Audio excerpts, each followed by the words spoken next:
Gemma in the house as moderator. So take it away. No one else would say hi, so I was like, oh no, I thought everyone was gonna hype up. Nope, okay, that's fine. It's fine. I feel like as a moderator, everyone was just like staring at you, like, go, do the thing. Yeah. Do the thing, I guess. So, everyone, chat. Also, before I start, thank you for Marine DB. So I apologize in advance if I mispronounced it, but thank you so much for the raid. You came in just in time. Welcome to Huetopia, a channel, community channel for BIMPOC by BIMPOC. My name, as Mariam said, my name is Gemma, but I go by Kupo Knight around the interwebs. And tonight I will be your facilitator slash server, shall we say? Vader D. For today's, but allow me to set the table before introducing you to the lovely dinner guests we have tonight. As I said, this is Huetopia. Huetopia, as long as, in addition to being a community channel, they include very cool content such as Game Roulette, which is a one-shot actual play series with a large rotating cast. And this show that you are watching right now, Palette, which is our variety talk show that highlights creators in gaming and holds space for panel discussions, such as tonight. Before I introduce everyone, we're almost done. An announcement that Game Roulette now has a new time. It is now bi-weekly on Thursdays, 9 p.m. to 11 p.m. Eastern Time. 9 to 11 Eastern Time. Same week as Kahania.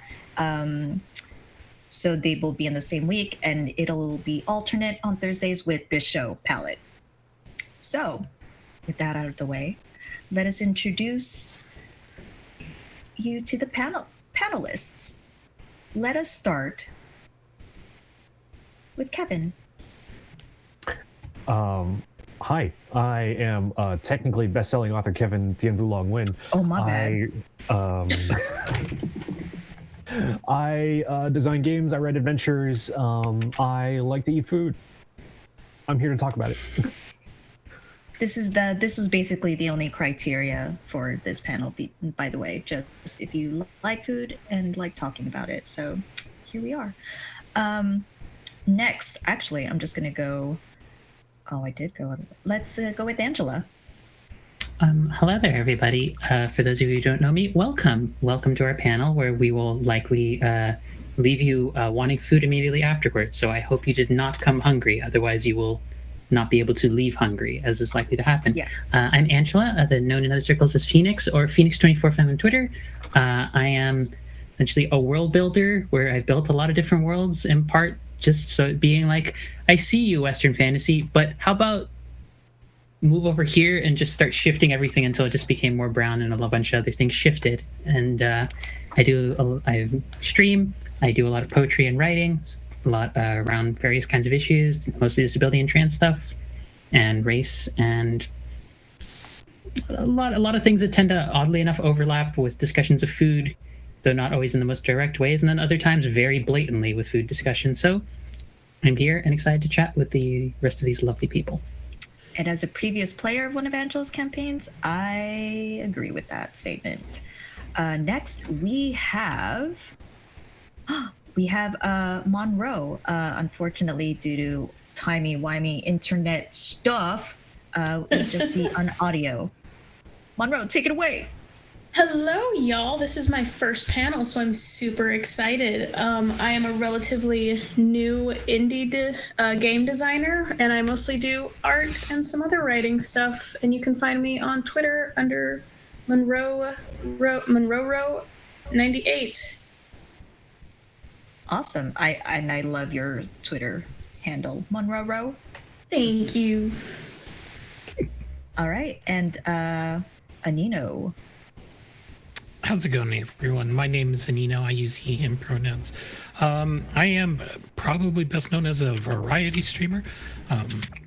But over the past year and a half or so, I've been playing it on almost weekly tabletop role-playing games on stream. Most notably, Kahania, every other Wednesday, right here on this channel. And last but certainly not least, Mariam. All right, me. Hi, everyone. yeah. Sorry, I just realized I wasn't doing the Twitch command chat, so I was just like, oh wait, what? Oh, it's my turn. Okay. Hi everyone. I'm producing this panel in particular, and you can usually find me skulking around as a producer and doing other caretaker stuff on this channel.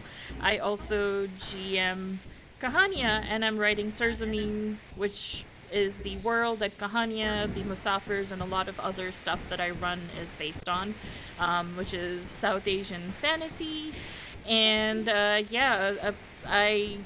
I like to talk about food. I like putting food in everything.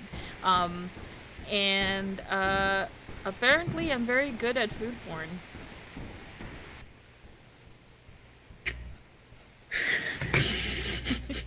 Yeah.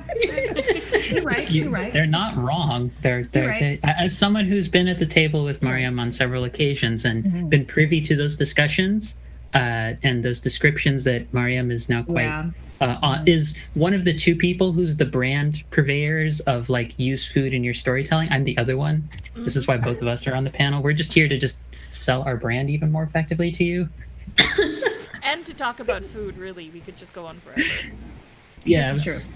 Yeah. Well, speaking about food, let's go with it. Let's run this shindig. So I said icebreaker in my notes, but honestly, I feel like we all know each other pretty well. So this is more of my own curiosity than anything.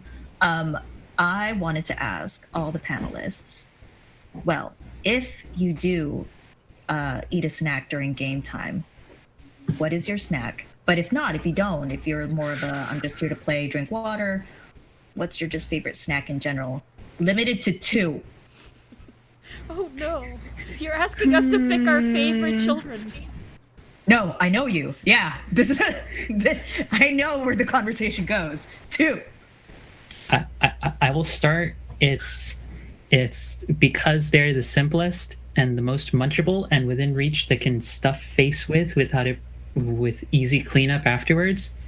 There's green pea snap crisps that my partner has from Grocery Outlet, where I have had the rare effect happen with that and these oddly like gluten-free organic like corn chips that I'm like, this description on this packaging should disincline me entirely from enjoying these. And then 15 minutes later, why is a third of the bag gone?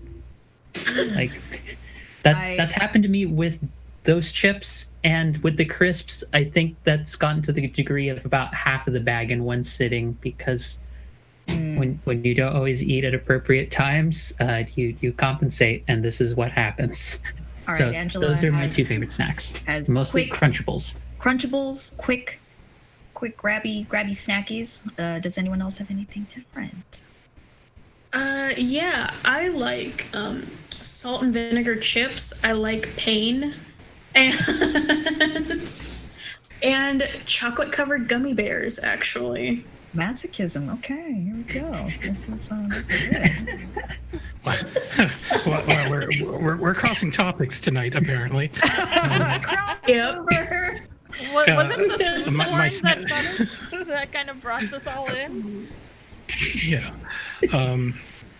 I like the Doritos Locos tacos from Taco Bell as my go-to snack. I'm kidding. It depends on what I'm having. I did that mostly just to get a rise out of Angela, because she did. She was ready to come out of the screen and like smack you. Just ready. I have feelings about tacos. I have a lot of feelings. No, usually I have tea, and I'll have those nori covered rice crackers that usually go pretty well with green tea. If I'm feeling like I want something a little bit more on the sweet side, I usually have kettle corn. Kettle corn. Fancy. Mariam, Kevin. I kind of like a lot of crispy crunchities of various varieties. It depends on the day. It depends on the day and what's available at home. But my midnight sort of snack food has been chopping up wiener dogs into pieces and like frying it, like roasting it until it's almost like completely caramelized, and then throwing in Thai chili sauce and coating it all, and then kind of eating them like crispy meat chips. Welcome to the food porn channel, y'all. And it's only 6:23 my time. Okay. Hey, it has to be 5 Kevin. o'clock somewhere. Take it. That's Bring it, Kevin. I'm not a big snack person, really. I'll just like, Just kidding. I don't snack. I just go and eat another meal. All right, just go straight to it. That's I don't Yeah. like if I want to That's like fine. I just like I don't know, for games, if I can swing it before when I was still comfortable getting food outside, like going to a like my local boba place, getting the boba, specifically the boba shop, like fried popcorn chicken with like the fried cilantro and everything, and let's get it extra hot with a Thai popcorn tea. chicken. Yeah. So good. That reminds me of a Filipino philosophy that Gemma probably has heard, that Maybe. Sandwiches are not considered meals in Filipino culture. They're considered Really? snacks. Yeah, It my doesn't parents. matter how big the sandwich is. If you have like a 2-foot steak and cheese sub, that's a snack because it's Yeah. No, So- they never said that deliberately to me, but I know my family or my parents, I would eat a sandwich and they'd be like, "Oh, you didn't like dinner or whatever. Here's some food." I'm like, "No, I ate already. That was just a sandwich. Are you sure? Are you hungry again?" I'm like, "No, auntie, no, I'm fine." Okay. Family aside. this is the best decision to let Gemma be our facilitator. I say that with complete sincerity. This is the best decision we've made. Yay. Oh, hey, all nerds here. Thank you so much for the raid. Thank Thank you. And welcome. And We're Kate and just all the other about folks. to watch us talk about food. For however long we can However long we manage. can. Yeah, Manage, or considering- however long like they'll let us. I think it's that rather than like forcing the topic. However much viewing time will let us manage. This is true. This is true. I gotta So- ask the producer. Hey, producer, can we go above time? Yeah, sure, no problem. Okay, yeah, thanks. Yeah, Yeah, that's there you all. go. Done. Wow, it helps to have the producer and pretty much co-creator of this channel on the panel. Just saying. It helps. It helps. It helps a bit. So the beautiful faces that you see in your screen are BIMPOC creators, designers, streamers, and food lovers. But I wanted to kind of bring the question of what's your initial relation to food in general, and how did it come to be? Like, how did it sink into your games? Because as people know, I am not a game designer. I've never GM'd, but I'm slowly becoming interested. But it's just like, oh yeah, that's very intimidating. But for me, food was Come to the dark side. come to the oh no, We have snacks. we have snacks, we have boba, And for Kevin, there. we have full meals. we have a feast. Yeah, food was always, I didn't really think too much about it really until as I got older and I realized how communal it was. And when I moved abroad to Japan, I didn't realize how much of a foodie that country is. And conversations, like I made friendships and conversations happened just over food and what we liked and disliked. So I'm wondering if what experiences you've had with food. Was it always like that as a child, or anyone can start? Unless I could start using my facilitator guns. Kevin, go. Food is life. I was born liking food. So I don't like food is just like something that like me like everybody I engage with every day, like multiple times a day, and it's impossible to escape, regardless of whether I want to or not. And it's a family. It reminds me of family. It reminds me of holidays. It reminds me of it brings me back to my culture. It's how I connect with my culture primarily. It's so much in my identity that like it's to not include it in like anything I make would be weird for me. Like I don't think I've included food in my game design too much, but I made it a huge part of my adventure that I wrote for Unbreakable, and because that adventure was about a festival, and you can't have a festival without food. Like it's then you're just you're just loitering at that point. I mean, to All right. piggyback on that, Loitering. like festival, like, and especially for Muslim and Islamic festivals, there's no seasonality to it, like how a lot of other festivals can be, like, you know, autumn based, harvest based, winter, all of that stuff. The way Muslim holidays function, like the two Eids, they rotate through the entire calendar, like once every 25 years. So there's no seasonality that people associate with those holidays. And the first thing most people think about, aside from the moon, is food.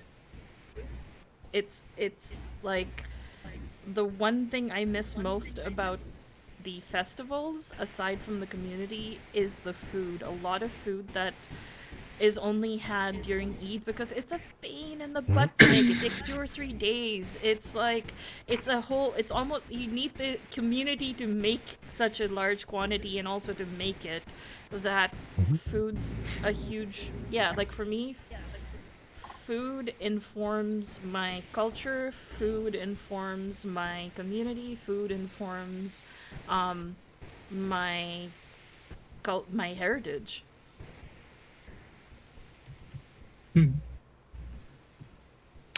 So I'll talk about my perspective on food.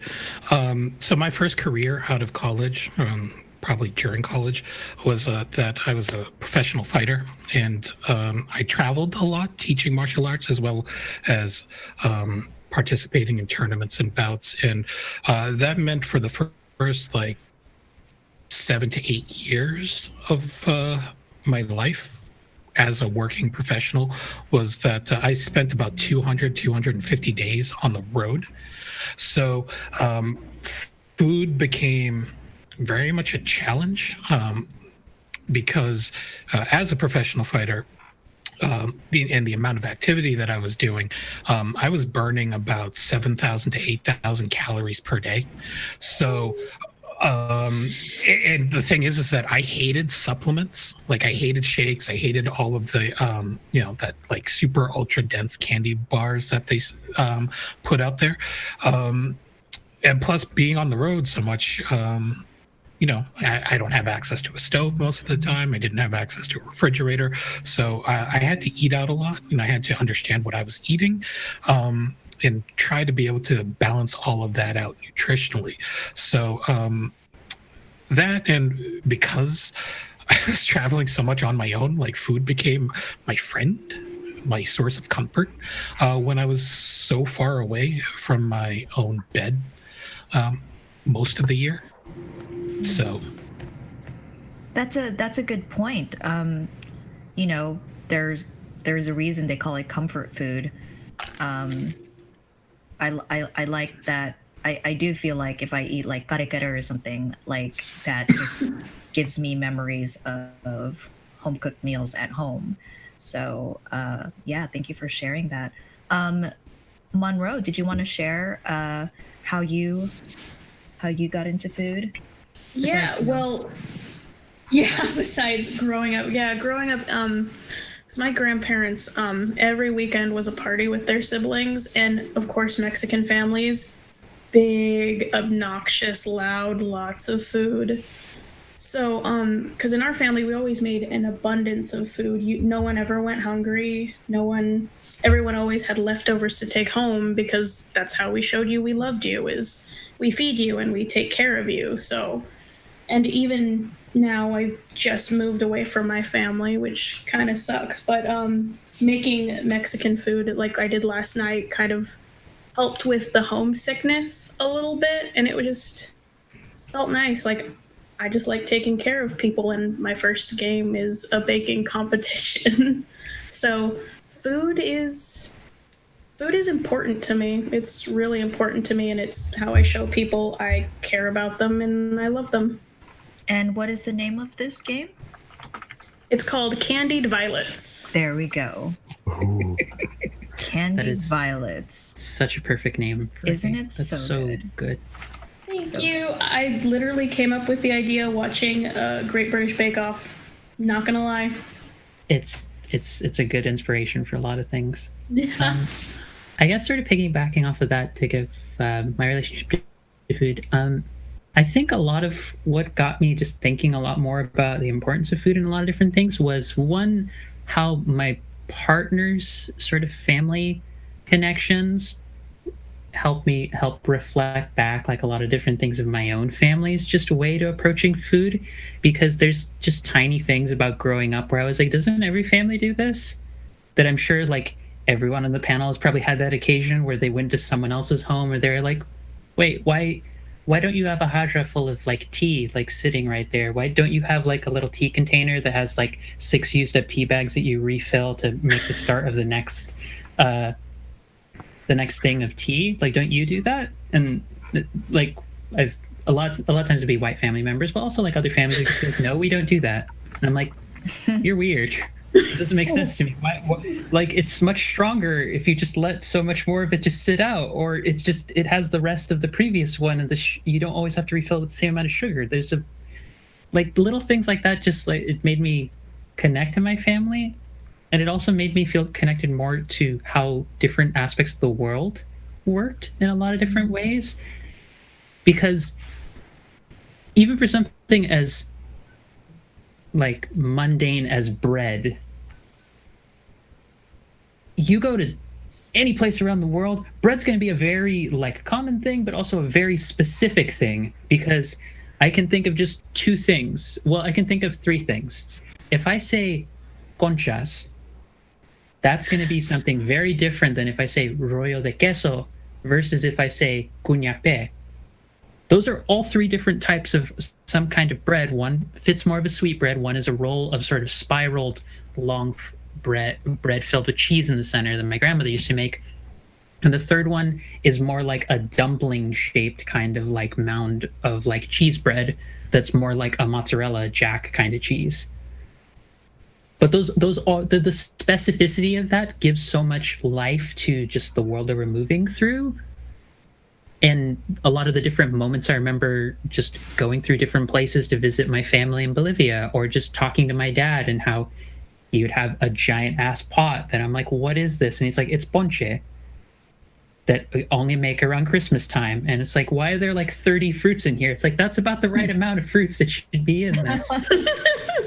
Like there's so much about connecting to different moments back in my life, and also giving a specificity that's both in a way really universal, but also like hyper specific at the same time. It's that weird, funnily enough, sweet spot that happens with food in a lot of different world building, and also just how a lot of my lives come together, because food is such a communal thing and it's immense and connects a lot of people.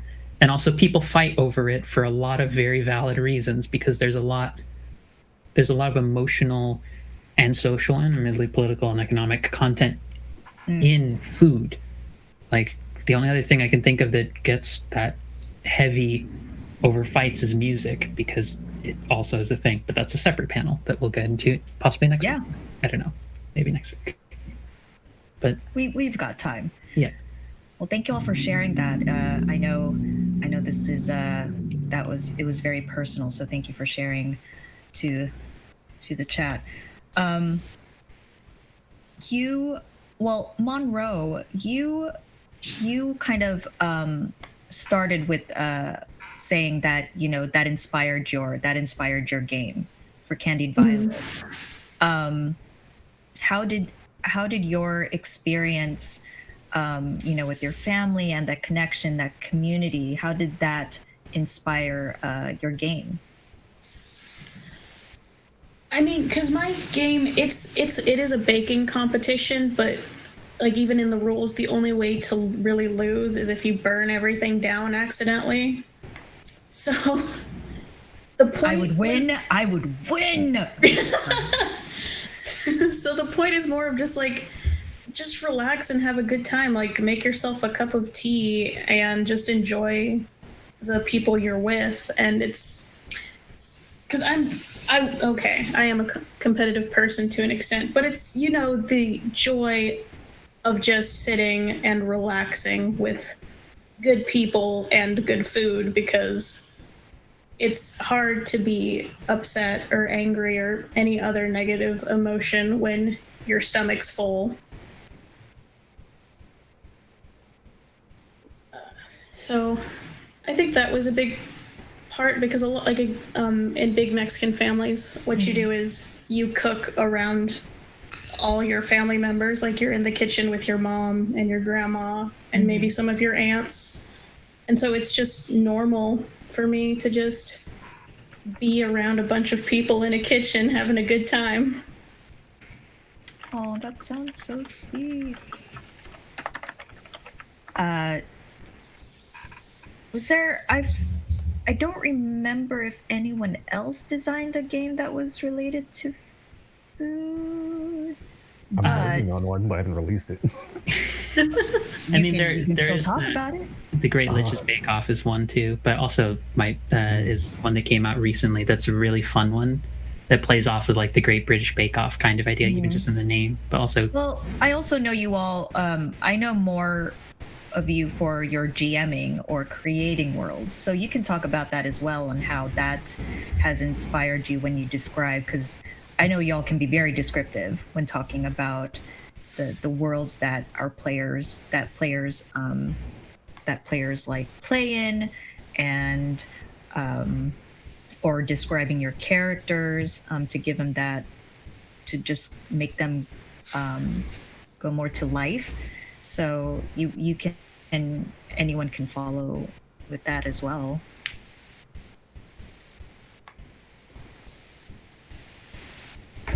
like, are you thinking like what just talking about just in general, like what inspires us to bring like cooking more into it, or like why do we include it? Yeah, there's that, and how your experience, how you were describing, on how communal food can be for you, and your games tend to be very much that, very highlights community,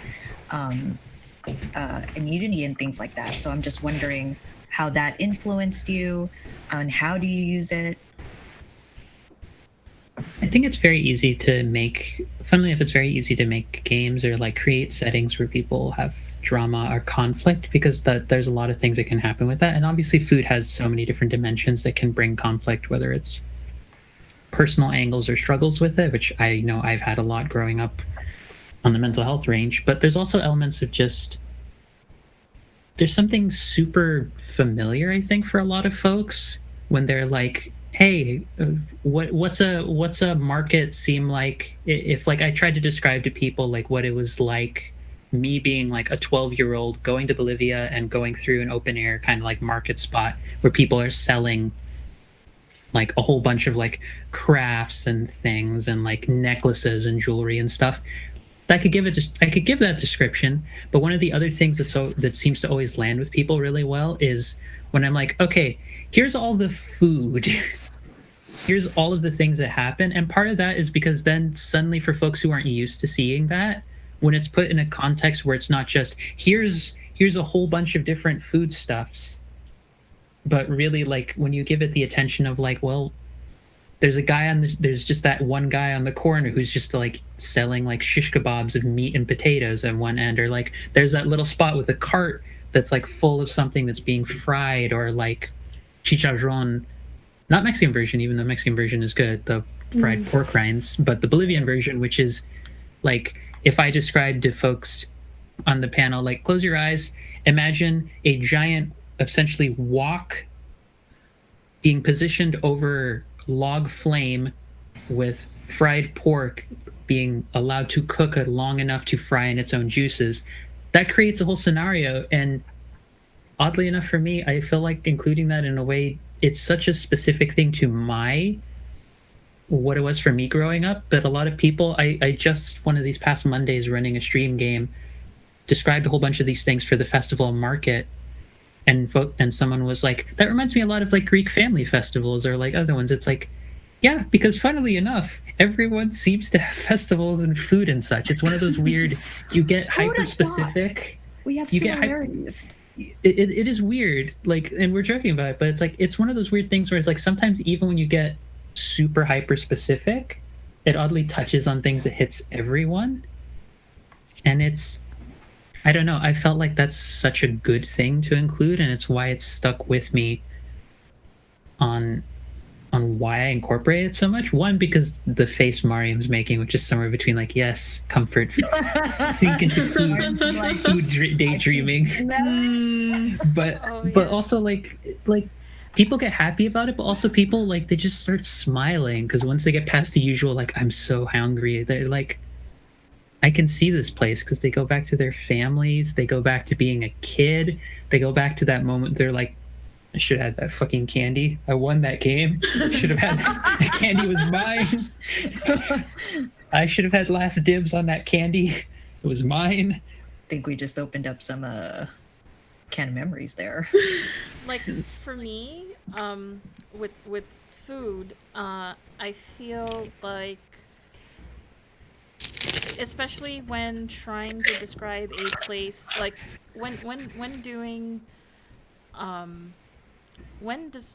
like Sarzamin is a South Asian world, and even among like non-South Asian people of color, they might not know a lot. Like, I think the bigger thing is really to do with this sort of trying to break the stereotype, which we can get into, I think, in the other parts of our panel.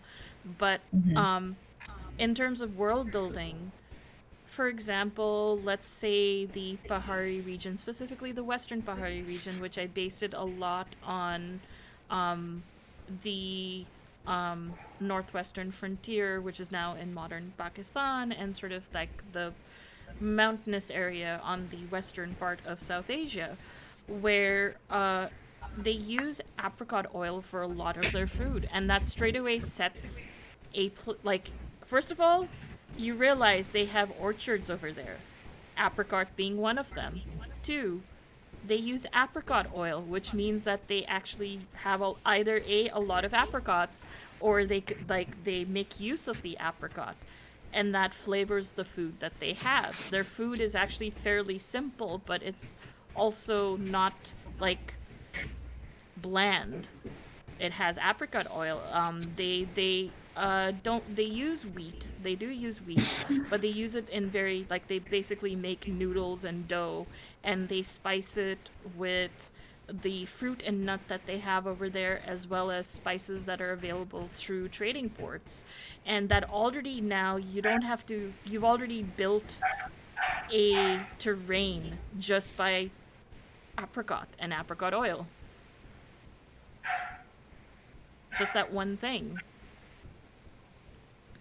I love both of those examples. I like how it's just this little thing, and then it just becomes like literally just an element of your world that kind of sparks so much the context. It just is just like you get that just from that description of apricot oil, and you're like, whoa, like mind is blown. And I know from with both Angela and Mariam as a player, I know it definitely helps me, because not only do I hear it's theater of the mind, right?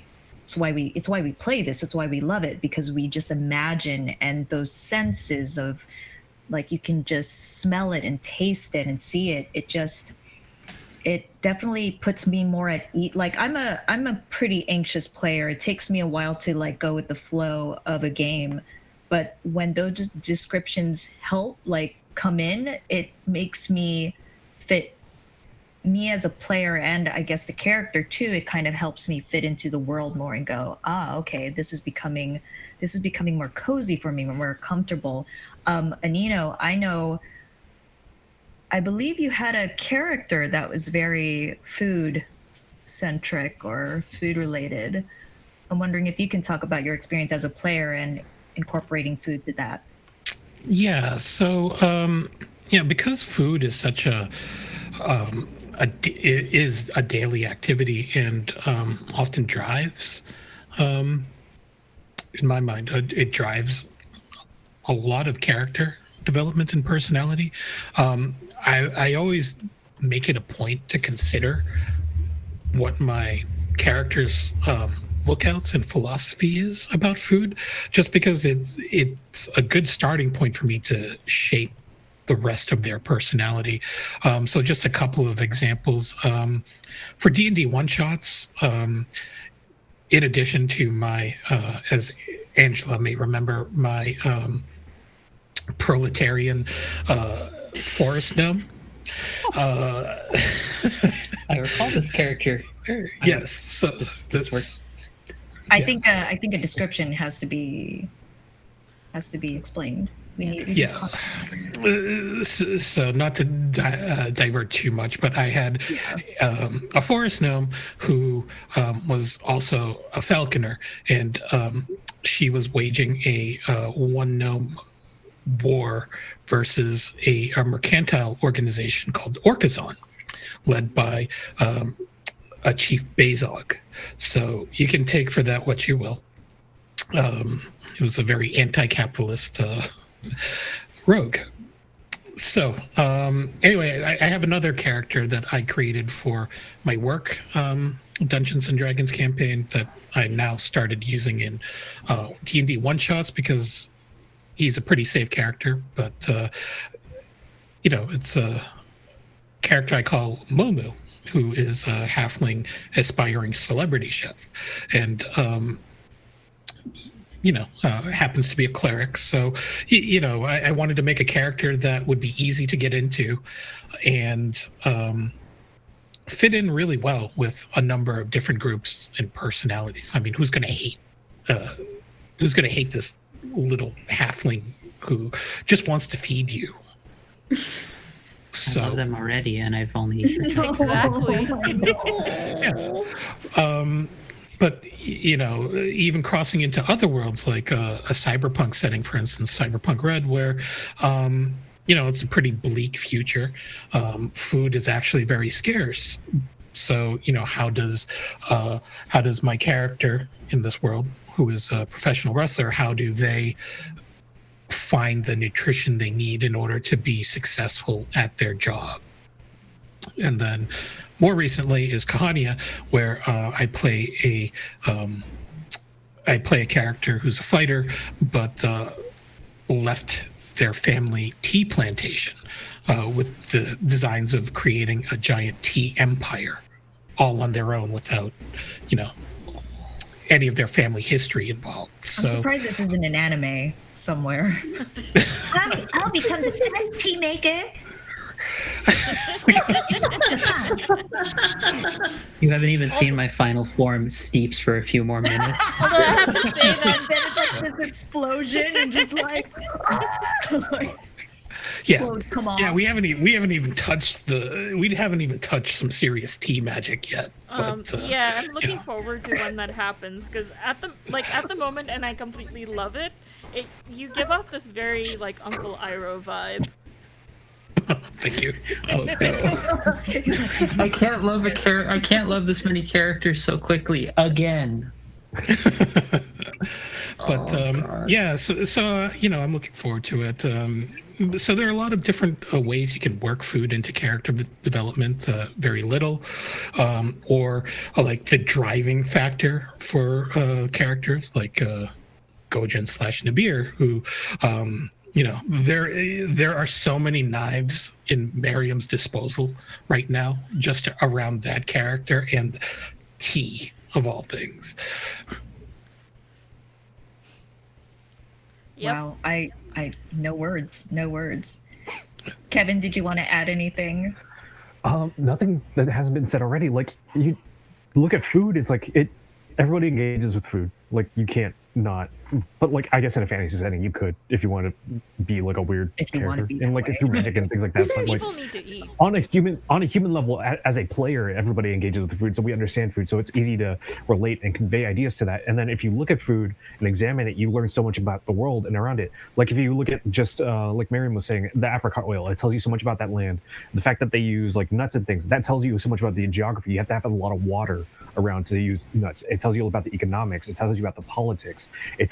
Food touches on everything in life. And like, if you take a moment to examine those types of things, it tells you so much about the world, and like, it gives you so much to play off of.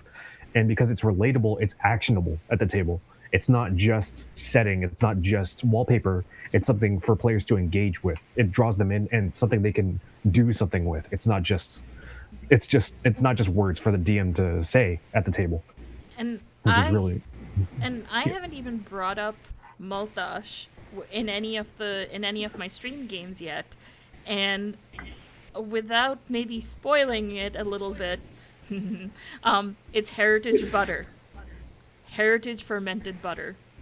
You make it and then you bury it, and then later on for someone's wedding you bring it back up. You unbury it and bring it back up. Like, the kid's born, make some maltache, put it in the ground. Kid's getting married, here, take some maltache with you. Yes. I'm being a little glib with it, but it's not that far off. no, yeah, and like, just examining that, it tells you so much about the cultural practices in the culture, like that they're okay eating dairy in that culture, that they understand how to culture dairy into butter, that they value it enough that it is a significant gift to be given. It's not just something that you put in the pantry. It's something that you give at a significant event, life event, like a wedding. Like just thinking about those types of things, it tells you a lot, and that's why food is so important, because it's something we relate to, and it's a useful tool in world building and as a player at the table and the DM. You're muted somehow now. You're muted, you're Kuba. muted. What? Can you hear me now? Yeah. Yes. Yeah. Okay, cool. I was just going to say, I want to keep it on Kevin for a second as I kind of bring it to like the negative aspect of this. Like, yes, can bring food and have done so in their games, but what can a player or a designer do, or what do you kind of do for yourself to avoid like pitfalls? Because I'm sure, as all foodies and people coming from BIMPOC backgrounds, we definitely have experienced exoticism over our foods, fetishization, elitism, Yeah. depending on the foods. So I'm wondering, how does that play into effect of your games, and how can what do you do to avoid those? Yeah, like food also in that way, it conveys like a lot of relatably good things. It also conveys a lot of like really negatively connotations too. Like, in my own personal culture, in Vietnamese culture, a lot of our like most popular foods are influenced by colonialism. Banh mi, French bread, French charcuterie, pate and shit, and then pho. Pho is actually like based off of French soups, pâte pho, and it's all that. And then like fried foods, we get that from the Portuguese. So it's like that those types of foods, like, while they are highlighted and appreciated, they are a reminder that Vietnam has been colonialized and has been oppressed. If you look at food, like if you take it out of that, food, how many young kids, how many children, BIMPOC children in the West, particularly in the US and in Canada, like, go to school and get shit from the other kids about the food they take out of, and that classism, in that like sort of that like exoticism in a Stinky sort of food. in a shunning kind of way. Exactly. That food looks weird. That food stinks. That, like, what is that? Any number of racist bullshit stereotypes of like what that food may or may not be. And like that, there's so much of that. And then just personal hangups, like people like you convey what dietary restrictions people have. In the real world, a lot of East Asians are lactose intolerant and that reflects in the food. and it's only become recently that East Asians and Southeast Asians incorporate a lot more dairy and things like that. And because of what access was, and because culturally we did not use dairy too much before exposure, and like personally, and there's classism in the what foods you have available to you, in that like people in the current world, people shit on people for like enjoying fast food, but that's a nature of what you have around you, what you have available, your financial stability and things like that. There are food deserts. Yeah. Yeah. There's so much to touch on, and it is, while it is a useful tool to be utilized, it is something that you need to examine in the other way, that you need to be careful, because there is like because you can value some foods and depreciate other foods. You can in both like their quality, in like classism, through just racism, through any number of different axes. They can be both over exotified and sort of shunned. It's a whole thing, and needs to be careful. Like it just requires a lot of careful examination, I think, is what I'm trying to get at. It's not as simple as food tastes good. I feel like whatever issues people can have out of gaming about food and the conversation of food can also potentially be brought into games in not a good way. And that's sort of reiterating what you said, Kevin, like the whole sort of like, what is it, culture tourism that can be involved, especially when people that don't know that culture kind of step in and can exotify it and a lot of other things. And especially there's this movement of, in like out of gaming and out of everything, of like, oh, being calorie conscious, of being like, fat phobia and stuff like that. And then a lot of cultural food, especially food that is like festival food, or food that is like special food for guests and for like guests and for family and things like that. It's like, oh, so oily, so fattening, and it's like, if you don't have to eat it. But also don't insult my food. Right. And I feel like that tends to sometimes not happen in gaming as much, because it's like, hey, nobody's actually eating the food and everything. But in how you describe cultures that have rich food is where you can start having that fat phobia creep in, or the body shaming, Right. or all the other things. It's like, oh yeah, they're like, especially when you describe fat people who eat food, or introduce villains or monsters that are like the epitome of greed and stuff like that. And when you start throwing in all this food and everything, it can become problematic. And also, something that you brought up is like food that is very specific to certain events and cultures and things like that. And like when you are from outside that culture, and like while you think you may be appreciating that culture, bringing it into your game, if you take it outside that context and not with the context that it carries in that culture, like if you use like some holiday or wedding food and like just make it as a blasé, this is normal food, this is normal everyday food, you're appropriating that food, you're appropriating that, and you're taking it and you're taking away, you're stripping it a lot of the cultural context and why it's important and things like that. So that's something also to be careful of. It, like, food has meaning in when it's served, who it's served to, why it's being served the way it's served. All those things need to be considered when you are sort of trying to include that stuff in your games. Monroe, I know your game is about baking, but when you were creating it, did any of these issues kind of come up, or I'm curious if that kind of crossed your mind when you were writing your game. Not really, and I will admit that, I guess, because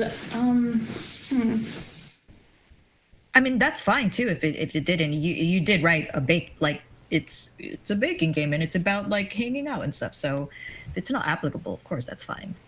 Yeah, no, but that's actually a good point that I didn't think about, because generally, I mean, I guess especially in, like, for me personally, if I think about my own culture, a lot of stuff isn't. I mean, there are specific holiday things, but they're not as important to certain events like weddings or birthdays. They just kind of a thing are. Maybe sometimes they're more special if you make them around a holiday or an event like that. Because I did give kind of the option in the game is I will give you, you can have these outlines of stuff you could use for each round, but ultimately it's up for the the GM to kind of pick what the main theme of each round would be, and then each baker kind of got to choose specifically what to bake. So it was kind of meant to be left open for people to interpret as they wanted and pick if they wanted to do something from their own culture or just something that's kind of general. Yeah. And that's great that you left it open that way. Like it was very, yeah, I mean, not only was it a game mechanic, but in the end it ended up being very like very open for each player to interpret and bring in their own backgrounds to it, which is great because international bread is just so good. So that'd be awesome. That's just no, for real. I will just straight up eat bread with butter. Yep. So yeah, and obviously like I obviously is not knowing sometimes what some cultures make and what they don't. So it's I figured it'd be a great way too to share different recipes for different kinds of any savory dish or anything sweet, anything like that. It's just open to interpretation. There you go. Angela, you had a thinking face. I was hearing Monroe talk, and then I was like, immediately in my head, I was like, do you like the immediate question I wanted to ask was like, do you eat tamales all the time? Because I mainly like I occasionally do, but like I mainly associate that. No, but the reason for that is that like they're saying that, and I believe them saying that, but I was also like, I always like I was thinking about what my own biases around what I associate around food is, because I tend to think of those as more of like a Christmas associated kind of time, or like a mass kind of thing when they're made. And no, that's. No, go on. Oh, okay, thanks. Yeah, I think because my family personally was never very religious or anything like that. Like my family, that is fair. That usually at tamales are like a Christmas thing, but we also have like where I come from, lots of Mexican bakeries who will just sell them year round. But I know sweet tamales specifically was when my grandma would make them around Christmas. So that is one thing I can think of off the top of my head. Monroe, I think you just almost broke Gemma from happiness hearing that. Broke. Have you not heard of this? No. Okay. So pineapple, strawberry. My mom used to love tamales, and now I realize why she would be able to get huge orders of tamales from her coworkers around wintertime, around Christmas. Before I didn't know this. Like this is new. I didn't know tamales was a winter thing. So now I know why we got like whole bags of tamales to eat. That's because you got to enjoy the labor of like three abuelitas working for like 2 weeks straight. Yeah, they're just like, here, Shelito, here's some tamales. I've made tamales. I helped my family on one occasion make tamales.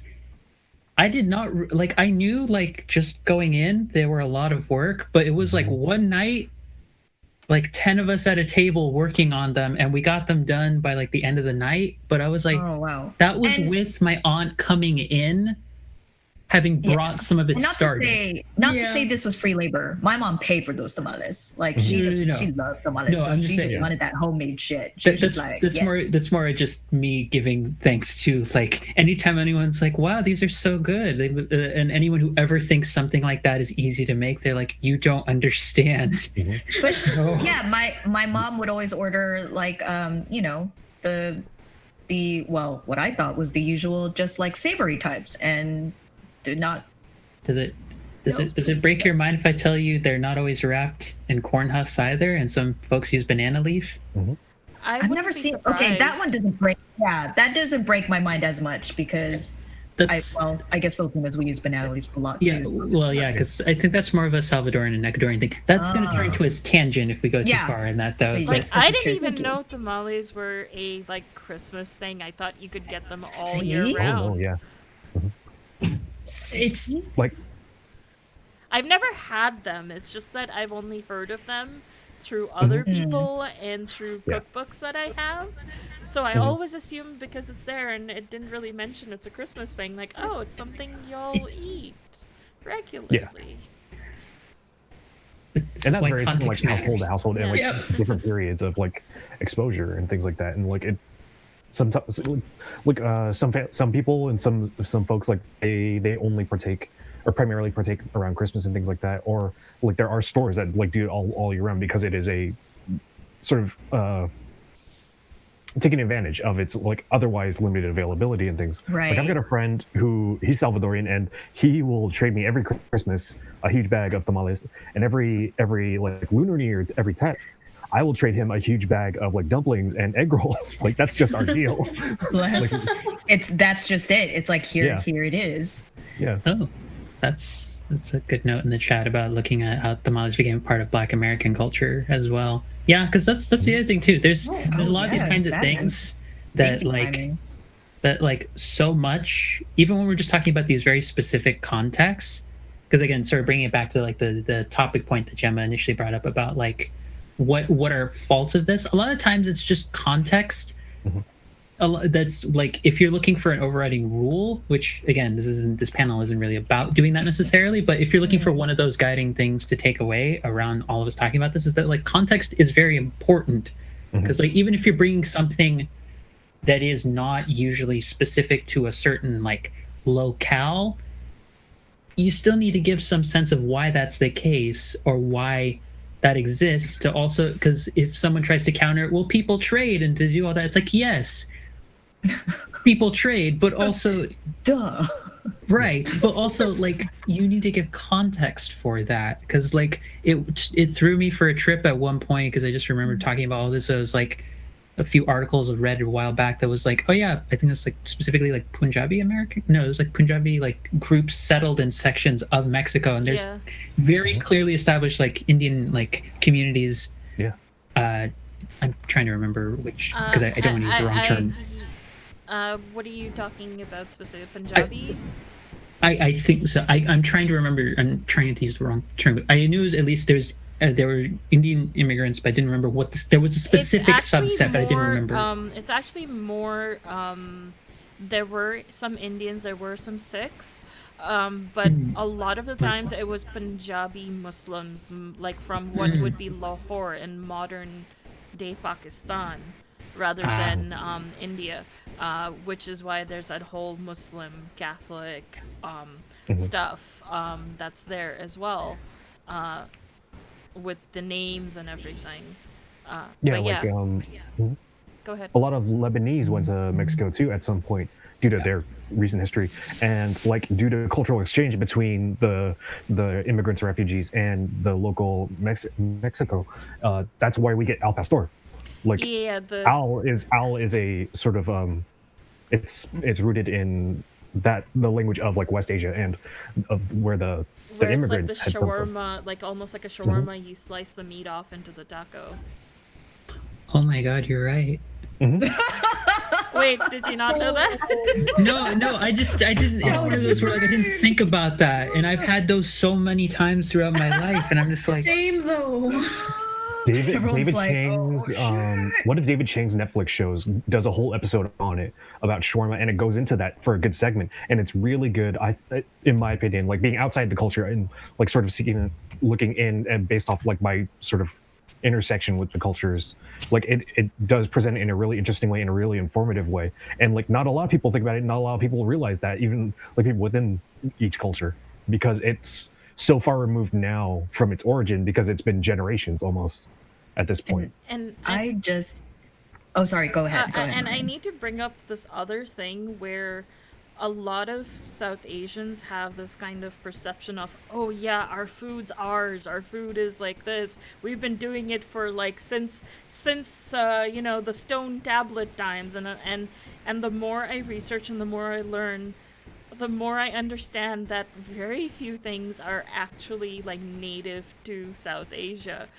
A lot of the sweets that are based on dairy, specifically cheese, cottage cheese, are only 100, 200 years, like 200 years old because It's a baby. they are babies because the Baby. Portuguese brought in um, fermented bread, like, you know, sort of the risen loaf dough, and also the whole cheese for essentially pickling milk or like fermenting milk to create cheese because a lot of especially the Hindus over there were like it's inauspicious to make milk split because you're ruining something that's pure and like pure. And for the longest time, they wouldn't. They were like, "What is this cheese? Oh no, this is bad. This is you're basically spoiling something that's pure." And over time, from colonization and everything, they got used to it and eventually realized, "Hey, we can do a lot with this cottage cheese now. What do? We'll add sugar and fry it and make sweets out of them." And that all happened only about 200 years old. For that matter, tea, the way South Asians know it as chai and everything resulted as a fact of the British wanting to cut off having to deal with China for their tea. So they basically transplanted a whole bunch of the tea to India, started growing it in the northeastern region. And even then, Indians were like, we don't want to drink this. This is really insipid. This is bland. And It's crap. it took having to essentially oversell it at train stations and adding milk, sugar, and spices for Indians to sort of be like, here, now we enjoy tea. Yeah. So learning all of these things, and that's even more recent. That's like in the 1900s. That's like so recent. So all of these things just kind of blow my mind. It's like, is nothing from India? Yeah, it's like there's like so much context there that like it's both yours and not yours because like Yeah. you need to understand the context of exchange. But I want to bring something. I want to circle back to world building. If you have a fucking European culture in your world and they drink tea and there's no Asian analog, fuck you. Yes. Yes. Yeah. Knives out. Bam, bam. I think who was it? Brandon Leon Gambetta had a similar statement about like if you have corn, if you have potatoes, which I know you motherfuckers when you're lazy for all of your taverns talk about stews and all that shit. If you have potatoes, you owe us. I say this as an angry South American descended person, where I have literally been in a market before where there were 39 varieties of potatoes and when I gave a look of complete surprise, my mom was like, "Oh yeah, that's not that many." That's the surface. That's Yeah. the common ones. Yeah, these are just common ones. But plebeians, really. the plebeian, But the plebeian like potatoes. basically a lot of the staples of even like South Asian cuisine depend on the Americas. If you take away potatoes, you take away tomatoes, you take away you take away corn. It's like, what do you have left? Onion and garlic.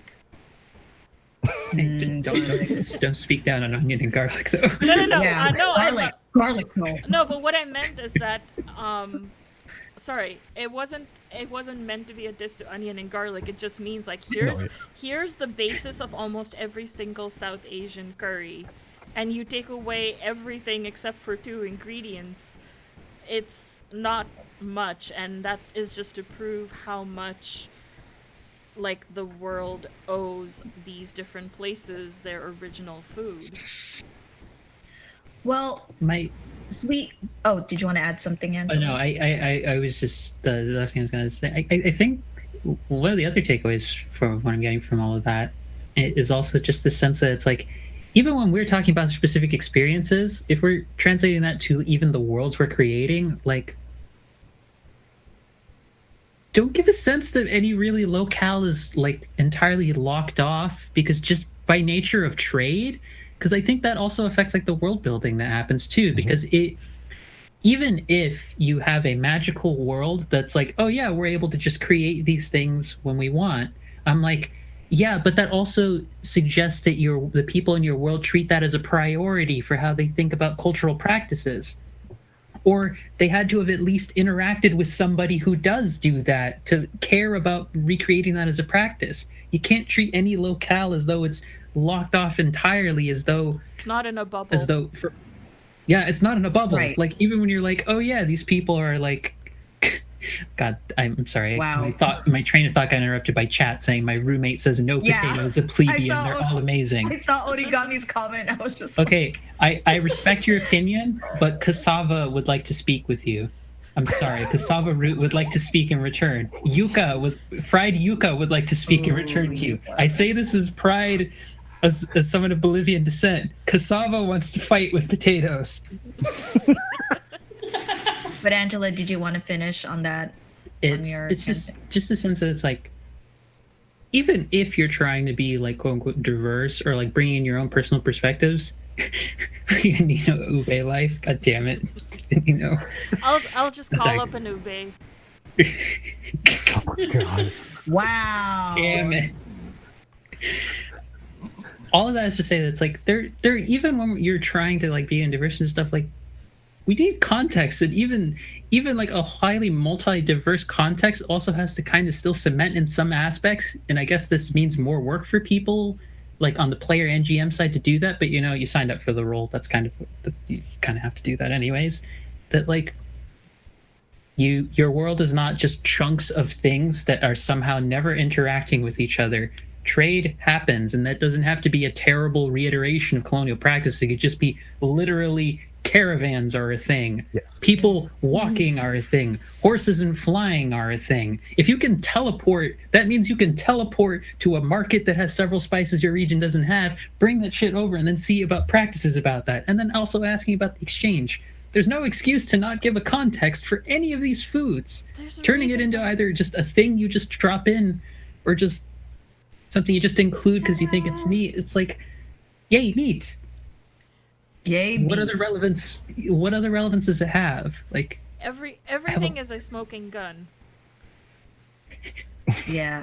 Well, speaking of, I guess, smoking guns, we see how food, or like the origins of food, how, the world is small. We see that everything is connected. So for those who do not have such backgrounds of, having such strong connections with food, if they wanted to start implementing food in their games, whether it be a mechanic or just to spice up their world building,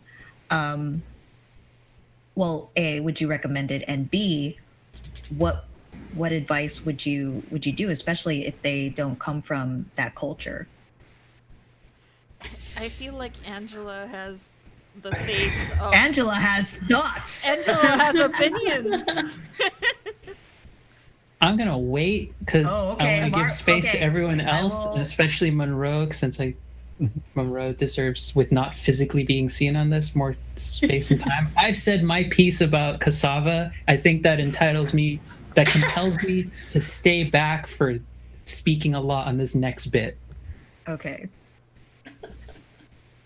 I think when it comes to world building in particular, like everyone said, especially Kevin, I think it's important to think about like what kind of land you have, to think of what kind of crops and kind of meats and stuff you would have, and consider the temperature and whether it's tropical or a desert. Which, of course, obviously influences the food you get. And personally, I think it's important, especially if you want to go all full imagery and give your players a sense of immersion. I just think it's important personally, and it's a lot to think about, especially if you aren't a part of a certain culture. Obviously, it's always important to do your research and to know what's important and what's an everyday thing and what's a kind of a no to do. So that's what I think is important about world building. I like, yeah, just to reiterate that, um, you, it's definitely one way of the seed of what, like, some people might decide to focus on something else that's not food. For me, it's the easiest way to start world building because just bringing in one element informs the other, informs the other, informs the other. It's like basically always asking, okay, for example, if a place has, it's a fertile valley and there's plenty of crops and there's plenty of animals, but the residents are vegetarian. Great, they're not going to hunt the animals, but the animals are going to be there. And what, anytime you add an element, always ask yourself why. And don't let the answer be just because that stops any sort of Because. growth. Why are they vegetarians? Okay, because they consider life to be sacred. Cool. But what, like, you have to specify what life is sacred. Why do they believe life is sacred? Um do they still domesticate animals for their products?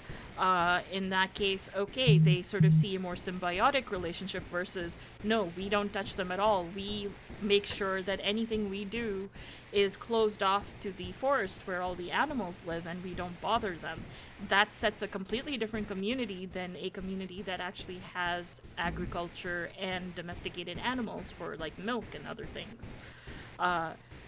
And then that informs what sort of food they make with those products. Like, some, if they don't domesticate animals, then you're not going to see dairy, you're not going to see eggs, you're going to see a lot of vegetal stuff and possibly grains like milled stuff. And that's very different than, say, domesticated animals where you start having cheeses, eggs, or bugs, because some people might not consider bugs as animals and sacred. Like, all of these things. And definitely research. Research is so important. Especially, like, I don't come from every single community in South Asia. Like, I cannot answer every single question, but I spend a lot of time researching. And then, even then, if I can find people who I can talk to about these things, I try to do that. Whew. Well said. And sort of bouncing off that, like, you don't need to at the table, you don't need to go into the whole history of any given dish and like the whole economics and the agriculture With of the it. recipe. You can, yeah, In the 1800s. you can leave a lot of that implied, and like if you don't know, you can leave it sort of open to be discussed or like to be discovered. But like just the fact, just like leave room to consider it. Like if you have the time, if you have the interest, definitely research it. If you can't, leave room and be open to it. Don't be super declarative. Don't present yourself, because at a table, regardless of whether you like it or not, as a GM presenting the world, you do have an authority, and you need to be clear with that authority that like while you may be including this, maybe you don't know everything about it. Maybe it comes from another culture. Maybe this is like this in itself stand out from the rest, and like leave a lot of that to be implied, to be discovered, or to be researched and discussed later on, included with your players. It's a lot of discussion and back and forth if it's not from your own culture, which you are somewhat of an authority on. And then even if you are part of that culture, like no one person is a monolith for it. Like earlier when we discussed tamales, some folks it is a winter holiday specific thing. For other folks, it's an all year round thing. It's, while there is certain central tenets, like it is not, nothing in the world is universal.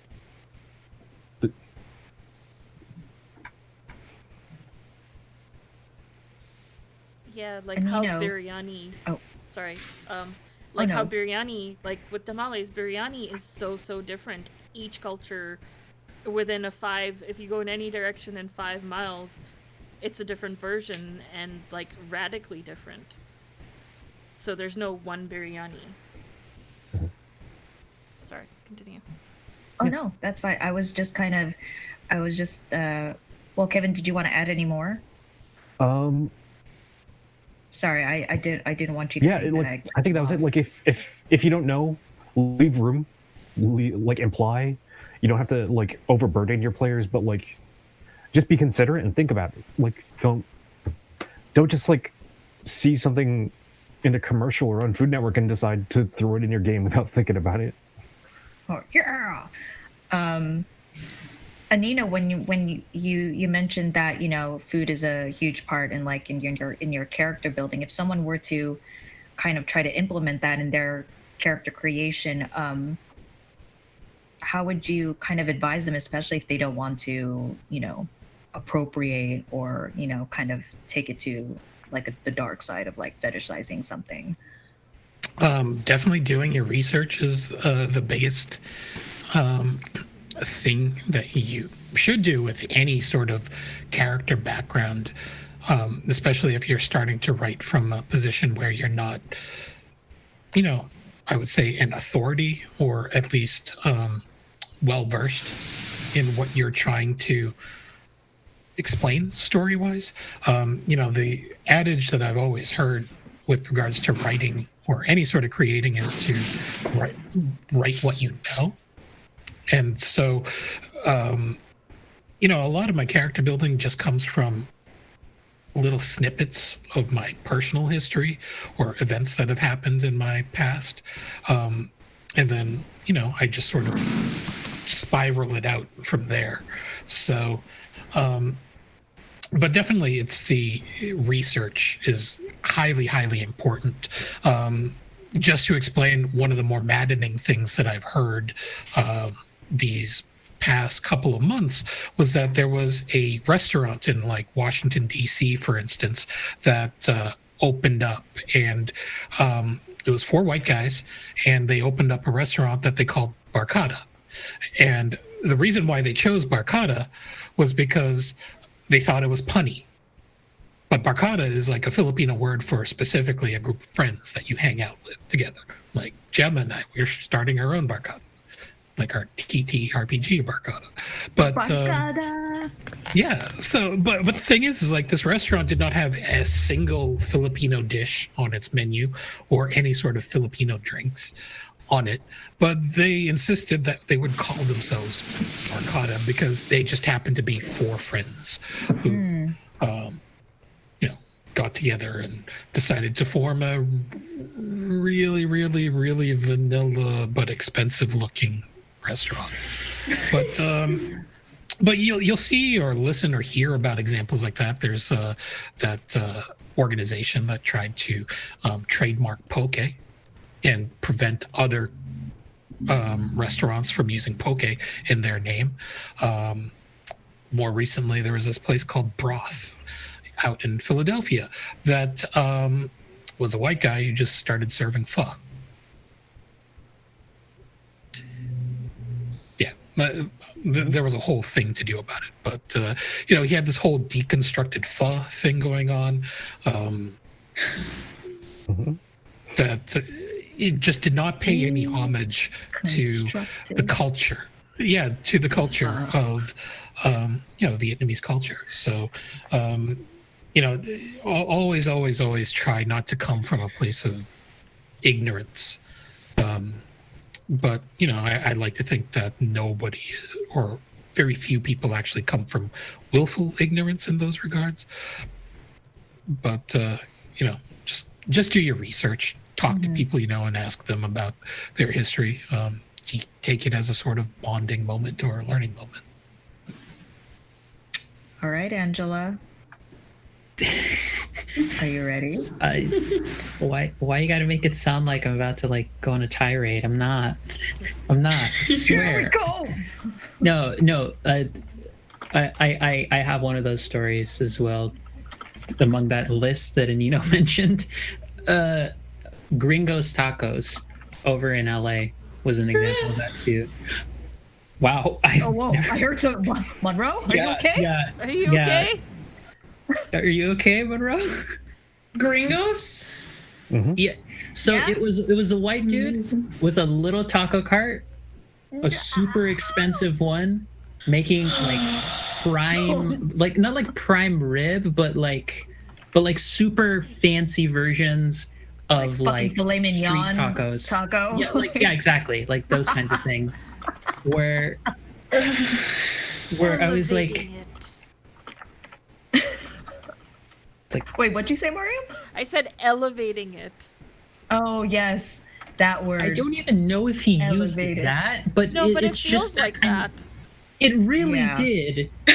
Like, I think I heard the fury of 1,000 like Ancestors. just yeah, exactly. Like 1,000 ancestors just scream in response to that one, because I think part of it too is that, like, I think the corollary to like writing what you know, and like actually if you don't know about things, don't treat yourself as authoritative. Part of that, at least if I am loath to do this but will do so, is like, if you're a white person looking to actually make your setting less white in the normative sense of that, from the perspective of food, be aware.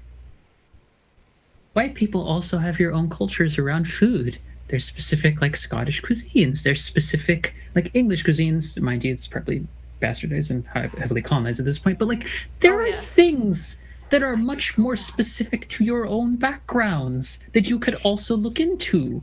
Research your culture. Everyone, Like, and, you know, the chowder. Scotch egg is came from India. Chowder. From the Nargisi kebab, which is, Say I could go on and on and on. But I had no idea the Scotch egg came from India. Wow. yeah, the That's- Nargisi kofta or kebab, which is essentially you take a boiled egg or a soft boiled egg and you put shami kebab around it. And shami kebab is a very soft and tender kebab that's essentially the texture of a pate, because it was created for nobles and kings who had such a rich diet that they lost a lot of their teeth and couldn't eat food that need to be chewed anymore. So a lot of the kebabs, especially that come from Lucknow and UP, where a lot of these nobles and kings were, the food is very delicate and tender so that it doesn't have to be chewed. It does, yeah. So the Nargisi kebab came about that way. That is amazing. Oh, and apparently, Sorkia says, having had Gringos tacos, not worth it.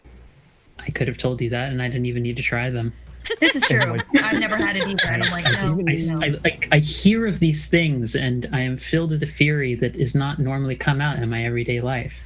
Oh, and If I see a white person behind a food like a Mexican taco truck, I'm like, no.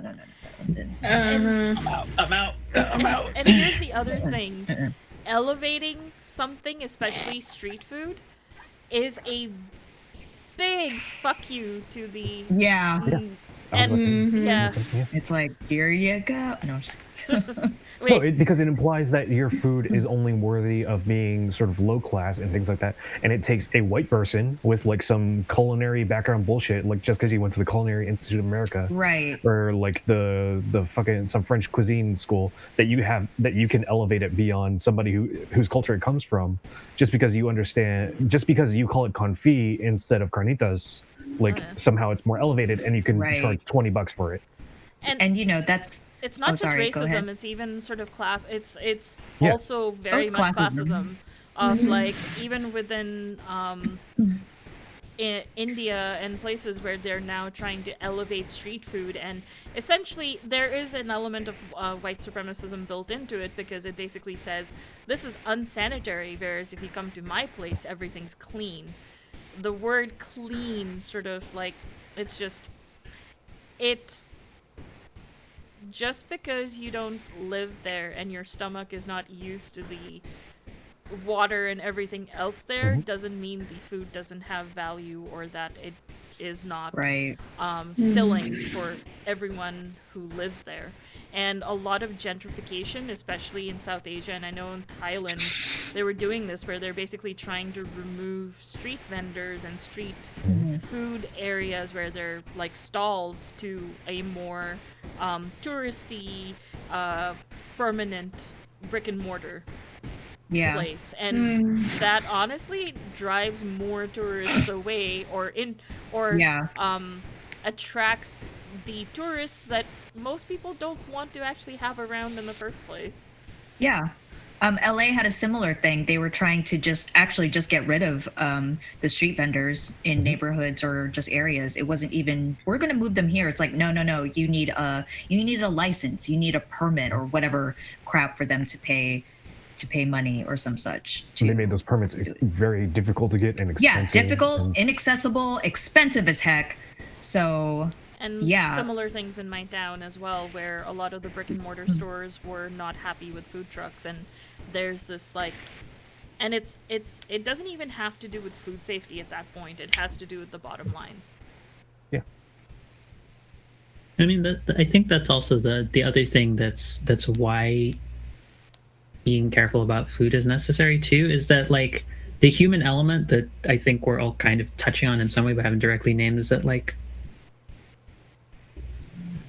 people make this food that, like, the part of the reason that for me like the whole gringo tacos thing is insulting is that it insults every one of the like 12 guys I've met when I was living in SoCal and like Pomona, California. There's like a heavily like Latinx and like population there. It's just it just insults a lot of the folks who like, you are just trying to drive out people who are the backbone of either whole industries. It has anti-immigrant sentiment by just trying to do all the permit stuff, or it just becomes a thing where you get to make a meme or a niche about something like funny about food, and you like don't live the ramifications right of like what that means for people's lives, their livelihood, like the threat of greater issues of violence when you're just getting to make a joke out of it, or just throwing it in willy-nilly just for diversity's sake. Like, you have to think, and it's not like a big thing beyond what we're already asking anyone who actually cares about what their writing quality is to do, is just think about what you're doing and why something's there. Well, and it's fair because I will get back. I'll get to you, Mariam. It's just I just wanted to comment, just like, you're already trying to build this world and writing out a story. Like, what like, you might as well go all the way. You don't have to just like, yes, I have all these continents and these countries and cities, but then you kind of just food or whatever and not fill in the rest. It's like, don't be lazy. Like, be considerate. Sorry, Mariam, go ahead. Oh, I was just gonna say, it's why I take absolute delight in introducing a chicken lollipop vendor. Oh, it came into the panel. There it is. Chicken lollipop. It never leaves. It never leaves. Never escape the chicken lollipop. Well, apparently, Never. chicken lollipop is a really odd thing and unknown, whereas to me, it's like, oh, that's like one of those late night when you are piss drunk or you're at a bar or whatever it is, you eat that. It is delicious. But also, you get them in varying degrees of questionable sources, but at the same time, that's part of its charm. It's a mystery. I can't say anything. Bolivian cuisine has anticuchos, which is literally just, hey, here's a bowl, here's a stick of grilled meat and potatoes with maybe a vegetable or something on it, here's a sauce that goes in the bowl, eat it. There's no fritz and glamour about it. It's just it's street food. Treat it as such. It's good. It's delicious. I mean, you think the hot dog vendors out on the streets of Boston and New York are super sanitary? Nobody drinks that hot dog water, I'm telling you. Cute everyone remembering who's ever been in like New York or like been in downtown LA and seen the like 16 links grilling on the one, that smell of hot dog grill, and the vegetables and the bacon and everything wrapped around it and stuff. It's just, and also think, if they're only cleaned daily, how many hot dogs are made on it continuously? I mean, I'm not doing that to make people kind of reconsider it, but I'm just saying it's like a lot of things you think are clean aren't, but it's okay because your gut is not that delicate. And even then there's like some disparity in like how that's presented in like who in when something is clean or when something is like sort of kitschy and like interesting, because like I can't remember how many fucking times I've seen on YouTube and like on Food Network and all this shit, like some restaurants that fry their hamburgers in the same oil that they haven't changed out for the last 100 fucking years. But all of a sudden, like when you just like are frying on the one blacktop, like if you're a person of color, all of a sudden it's dirty. Like, go fuck yourself. Well, I mean, that's what this country's problem is. If in general, just like if it's not in front of your face, it's no problem, right? But if it's there and it's brown and the person serving you is brown colored, oh yeah, dirty. Oh yeah. Everything's suddenly suspect, but everything is suddenly but if it's behind a counter and then you see like some clean and a chef in their work in the pristine white apron or suit, it's totally or even if they're just like white and like sort of middle class looking, and then it's like sort of it's down home cooking, it's like it's southern, like it's then but like as long if you're white, you can have like the dirtiest fucking garbage ass fucking restaurant cooking in the oldest oil that you haven't filtered out in 100 years and nobody will give a fucking shit. But as soon as you're a person of color doing that, all of a sudden, you know, scratching their hairy chest and, you know, their hair and everything, and then we don't need to go more than that. We're good. We're good. All of this. Let's fade to black on that one. Let's fade on that one. Yeah. All I'm gonna say is that food is very political and important and classist, and that feeds into world building because that's what this panel's about, I think, instead of just food hot takes. Yeah. Yes. No, it's really that. Is that like there's I opened up floodgates for it, to be fair. So. Oh no, and I pulled it and I pushed it forward, so it's fine. No, this is the kind of thing that I think folks also expected from this kind of panel with this kind of food group assembled. We give you the sort of like food-born titillation of, oh my god, I want to eat these things, but there's also the flip side to that. And that's a takeaway too for a lot of different things. The stuff that you enjoy that brings life to worlds, like, usually has a lot of labor and people involved in that, whether that's just the GM who has to think about that and be intentional with the research, or if you're pulling from real world elements, like that's also a font for creativity too. Like, just imagine unionized like fantasy world where all of the cooks are like, we have one druid and he's being a dick to us. We are unionizing druid cooks against this one douchebag. Like that's a fantastic idea. That's a great idea for things. There's so much around that you could do. Like we talked about immigrants and how important they are to food culture. Like if immigrants like who do the harvesting in the world, like in real life, if they all of a sudden strike, how big of a ripple effect does that have on your world? In that, if just like one specific group decides to stop working, and because they were cheap labor, they've been underappreciated, they've been just underappreciated on so many levels to the point of violence in a lot of cases. Like that is important to world building. Because it speaks to how interconnected food is into a lot of different things. Like, yeah, I mean, yeah, sorry. I mean, you can even look at what's going on in the world now, or more specifically, for all us United States players, just look around at the impact that COVID has been having on the hospitality business. Like 1 in every 5 restaurants have closed within the past couple of months due to the pandemic, never to reopen. Just imagine that how much impact that has on your local food scene, and how long that's going to last. Whether it's something that could be really changed at this point, because running a restaurant in the United States is expensive. It's expensive. Restaurants tend to not make money back within the first few years. You'd be lucky. if you can break even within the first couple of years. So, did anyone have any last minute thoughts? Because I kind of wanted to. I just wanted to say one thing, speaking of like the druids and everything, of like you can even use food to talk about how medicine is in the world and mundane healing, because for example, laddus, which are known to be known to be a dessert, originally were essentially pills. Like when you went to go see a healer, or you went to go see apothecaries, for example, they were just piles of laddus made out of like whatever herbal components and then stuck together with ghee and honey so that it would be palatable.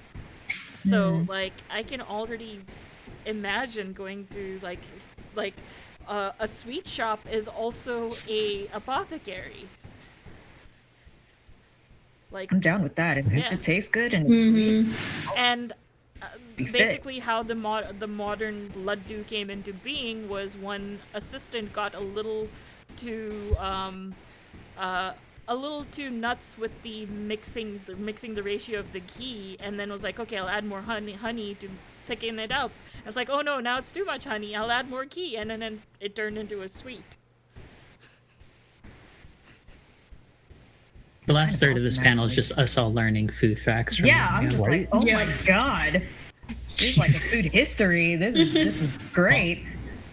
But Also, as a last fun image for folks on that apothecary idea, I'm now imagining like an old abuelita just behind the counter at an apothecary, just like handing like, dear, you haven't eaten enough. Here's a concha, and it's it's a recovery concha. it's a recovery. Yeah. Yes, that needs to be in a game. Oh, I'm putting that in my games now. Monroe's like writing notes. Right. This might be our last topic due to time. But maybe no, I'm not gonna do that. That's too trolly. But What about just if we were going to throw down a potluck with all of the members here in this panel, what would we bring? Ooh. Close things out. Okay, wait. ooh, an Like icebreaker question. entree, or dessert, or baked good, or just a general Okay, so let's just let's sort it out now. If we're doing this panel, what would we put in our potluck? How much time do I get? Do I get as much time as I want? Is this a Oh, yeah, we holiday? have 10 minutes. Is this We have 10 gathering? minutes. I mean, how much time do we have to prepare for this we'll potluck? start. Let's say that Let's we're put all going. a slight pause because we just got rated again, folks. Oh, on hey, Dice Dicey and Amazon. Amazons with the rate of 12. Welcome. Hey, you're catching us near the end of our lovely food and world building panel. We're on a question of if we as panelists that Anino has prompted, were coming to a potluck, what would we bring to said potluck if we were going to throw down like our dish? And I told them we have 10 minutes. So Yeah. Okay.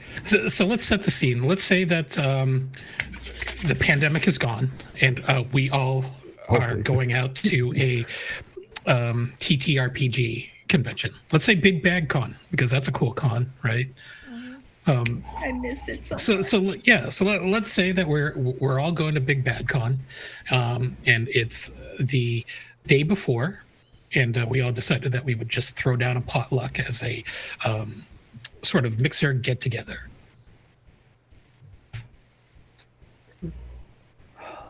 Fuck, I'm torn between two options. I got two real good options. I got Does two on my anyone side. want to start off? Okay, I'll go first. So I'd probably bring two things. I'd bring a drink, which would be ruhavsa, which is essentially a syrup that's red in color and is very floral with notes of rose specifically. And you can dilute it with either water or what I like doing, milk. But I probably will bring it with water because lactose intolerance is a thing. And for snacks, I probably would bring cheese samosas or I guess meats and morsels, because again, if I'm bringing, Or both. We can do both. yeah, I do a Cheese and combination. muscles. Okay. Oh god, this is hard. Monroe, did you still need some time to think? I just don't want to. I Yeah. just don't want to forget you. I just want to make sure you have a chance to speak. Ooh, I'd probably for like an entree bring like some green enchiladas. Damn it. Sorry. Sorry, Be right back. Angela. I need to go. I need to go look through my Yep. recipes. And And then Go back to your drawing board. And then, because I also really love to bake. Ooh, goodness. I'd probably, something I've made that I really love to make. It's like a rose pound cake with almonds inside and like an almond glaze. We're having a rose. I can see a rose theme happening here. Apparently, it's a rose theme, y'all. So, Anino, Angela, Kevin, you better. I'm just kidding. It's in the contract now. Rose. It's in the. This is the theme now. So, we're Okay. having our own potluck potluck off. See, if we're going ethnic, I'd have to coordinate with Gemma because I don't want to step on toes. And between the two of us, we'd probably come up with. Oh, a I very was just good like, this war is all yours. I'm just like. This war is mine. No, you gotta chip in on Gemma this. doesn't I have just to take say- the plates I and the support, cups. but it's just that I just make sure the war doesn't go overboard. That's all. Do you just come like with the booze and like the napkins? Or Yeah, something? I'm that person. I bring the alcohol or non-sober like cocktails or like the sober cocktails. Excuse me, like the non-alcoholic drinks, and just like I did my duty. All right. Okay. Okay. Oh, wait, first of all, Anino, did you want to start adding, or should we let? Or you? No. Well, Angela's geared up. Let's Okay. Okay. All right. Yeah. All right. Kevin's like, Well, because I was going through my list, I was like, what among the like Mexican dishes that I know, like, could I do? And I was like, my dad's enchilada recipe is like my best one, but I don't do repeats. This is not how I Yep, operate. yes. So I'm gonna go on the Oblivion side of my food, my family. So here's my two. My two, one. This is unfortunately for folks who are who like can't have dairy. They would be excluded from this one, but I have another option for them. So this is how I do it. One, pasteles navideños, which are in Bolivia.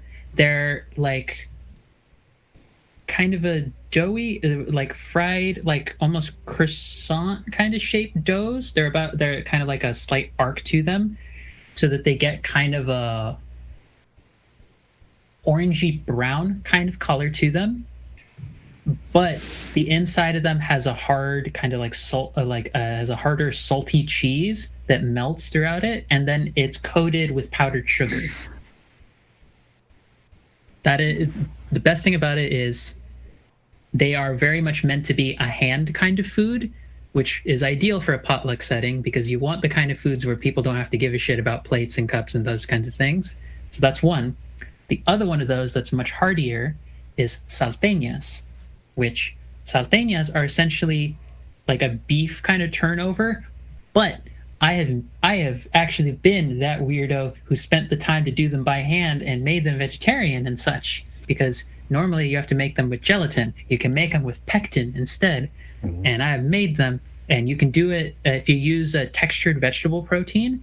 You can flavor that so it gets the same kind of like a ground beef that's usually used for the like kind of another nickname of it in English might be kind of like a pocket stew, because they're like kind of football shaped turnovers that they're really only about like a fist size, but depending on your inclination, some of them can have olives, some of them can have raisins, some of them, if you're of a good soul, you leave out the olives because nothing needs olives in it. Thank you. Appreciate that. I disagree with that, but I also understand it's a personal preference. I like olives. Olives are great. Anino, Kevin. I still respect you. I also like olives. No, I'm asking what you're bringing to the potluck. But yeah, I'm bringing a jar of olives. fucker. No, if it was me, I bring some fried chicken, that with like this fish sauce sweet, like sticky fish sauce sweet like glaze dipping sauce that like really like the saltiness and the sourness of the fish sauce really cuts the fattiness of the chicken, which I really like. And then also I'll bring like some fresh clams to like grill and then put over a sort of sweet salty what's it, green onion like chimichurri like type Vietnamese chimichurri to put in each clam and then just have those like hot off the grill. Like that'd be my go. Wait, Vietnamese cuisine has chimichurri too? I don't know like a good translation for it, but like that's just what I call it. Like because it's very similar in like the process. Hot damn, chimichurri. Chutney or Oh, shit. paste or something. Yeah. Okay, that's fair. That makes sense. Anina, It's down to me now. yeah, it's down. Well, it's down to you and Gemma. If Yeah. Gemma will actually say anything. I will list a couple of things and then I'm going to see how Gemma reacts. So, since Kevin's already brought the chicken, I'm not bringing the chicken adobo. I'm going to bring the lechon kawali, which is fried pork belly with the See, Gemma approves. For dessert, I would probably set up a halo bar. Very nice. Ooh, and you that's made it the a bar. move. Wait, what? Wait, I missed that. What was it? The halo bar. So I've never had halo. halo. Yeah, Ooh. I know what it Neither is, have but I. I've never had yes. it. It's like a mash. it's a magical dessert. It's a It's a magical thing. It's a magical. it's magical. It's like trifle, or like the dessert trifle, but with different ingredients. Yeah. Instead of like a it- cake, it's- it's like in coconut milk. I think it is. Yeah, so it's shaved ice, and then you mix in evaporated milk, and then you mix in a number of sweet jellies and beans, and then you can throw in some ube ice cream or mango ice cream, and then Angela's won over. We got her. yeah, Oh, yeah. When last Christmas, I had halo like every day for like 3 weeks straight Damn. because you have to like you have to gather all the ingredients and you can't just get like 1 or 2 servings of the beans. You get jars of them. So like when we bought it, we had enough to make it for like. The other thing that I like to mix in with my halo, and I would bring this as separate so people can enjoy it on their own if they want it, is the leche flan, because that's another thing that I mix. What? So that's what I also mix into my halo as well. Halo reminds me so much of Faluda. It's a similar thing, but different. Like, oh my god, so good. Yeah. I think the only thing I would add would be just checking if my mic is on. It is. Yeah, we're Weird. past time. But yes, I would. I like bringing desserts too. I usually don't bring entrees to potlucks, but if it were, I think I would bring suman. It's very simple, but I love how portable it is. Like you could just kind of grab it and go, and it's basically essentially like a very thin. Well, the way I've seen it made is very thin, or like a very thin rice cake, lightly sweetened, and it's usually wrapped in like banana leaves or some such, and it's just like that sticky rice goodness. And sometimes people like those go-gurts, like people sometimes I've seen like some of my family members like just squeeze the rice out of like the leaves the way that it's wrapped. I'm like, oh, that's cool. But yeah, just simple and good. Ooh, dang, I want this potluck now. God damn. right. Well, we made it. Well, congratulations, dear viewers. We've made ourselves hungry. Rue one. What, Big Dad Was it Con Rue? Was it Rue 2022? who said it? Like, I think- the Yeah. cha- I think that it was a was Rue. challenge, and well, I agree with Kevin. This is Big Bad Con 2022. If things improve by that Yeah. point, this is yeah, we have to do That's that. a conservative estimate. Yeah, yeah, and exactly. that's like Here's conservative. hoping- Like this. Here's hoping So it's 2022 is where it's at. What happened to 2021? We're recovering in I have very 2021. little faith. I have very We'll be little able to- faith that 2021 will be con season. I hope. Also, apparently True. Pukapeko has a very strong reaction to Suman. Oh yeah, All Peku. caps in the chat. Peku is lives in Manila right now, so so I'm sure Suman was just like, what? But yes, that's what I would bring. But well, friends, it's that time. I'm hoping, judging by chat's responses, it seems like everyone enjoyed themselves, which I'm grateful for. Before we all head out, I'd like to have the panelists shout out themselves and where we can find you and any upcoming projects. So let us start with. Actually, I'm gonna use the Zoom order. So Mariam. Oh, hey, that's me. Yep. Hi. So you can find me on this channel, usually producing, doing other stuff. You can also find me DMing Kahania, which is a bi-weekly show on Wednesday. That is an actual play campaign set in Serzabine, the world that I am writing. You can find more information about me on Twitter at media_junkie. I'm also trying to make affiliate on my personal channel so I can have Twitch Sings Parties before it disappears. So yeah, if you want to help me with that goal, please follow my personal channel, which is in the Twitch chat command. That's me. Anino. How's it going, everyone? You can find me on the Twitters at Anino Gaming. I'll be streaming tomorrow evening on the Wandering DM channel. It's the season 2 finale of our Cyberpunk Red campaign. It's going to be pretty epic, I think. I've got something special cooked up for it. And there might actually be romance in it. Well, too. So I've never actually done that before on a game. So yeah, tune in for that. Should be fun. All right, Kevin. Hey, I'm Kevin. You can find me here next week playing a game on Roulette. I don't know if we've announced. We haven't announced it yet, but that's fine. Go for it. We're Ajay Bande is running Bolt, his system, which is currently on Kickstarter. My Yes. desktop Yeah, yeah. sounds like it's going to explode. So yeah, it's currently on Kickstarter. I'm a stretch goal on that Kickstarter. If you back it a lot, I get some money to make a game about hunting mechs and anti-colonialism, and I'll make sure to include some food in there too, because food is integral to everything and should be introspected and inspected, and it's important.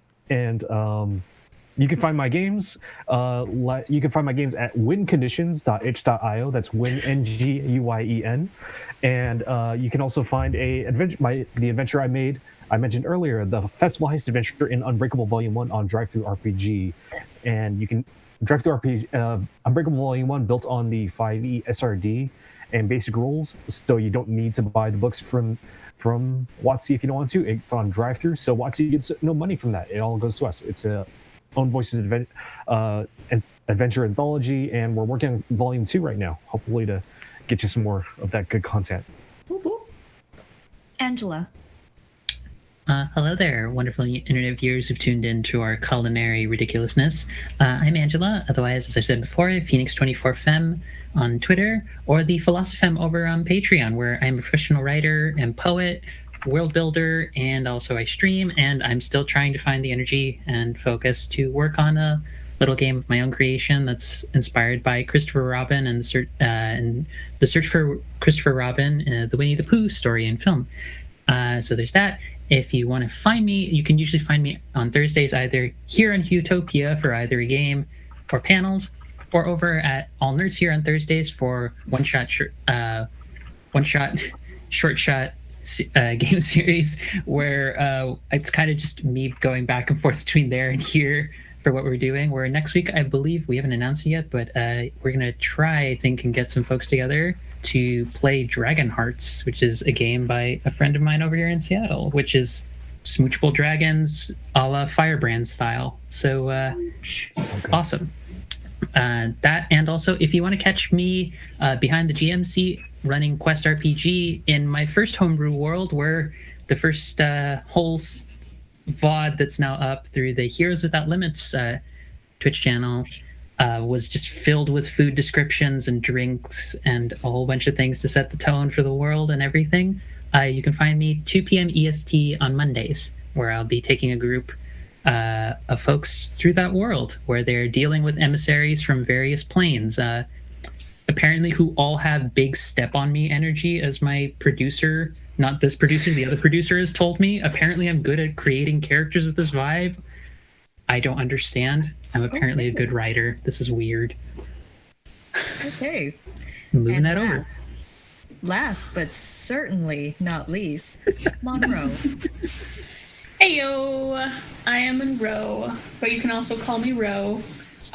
So you can find me on the Twitters at MonroeRo98 or on itch under MonroeRo as well. And I'm actually currently working on a nice narrative horror game that should be out hopefully by the end of October at the latest.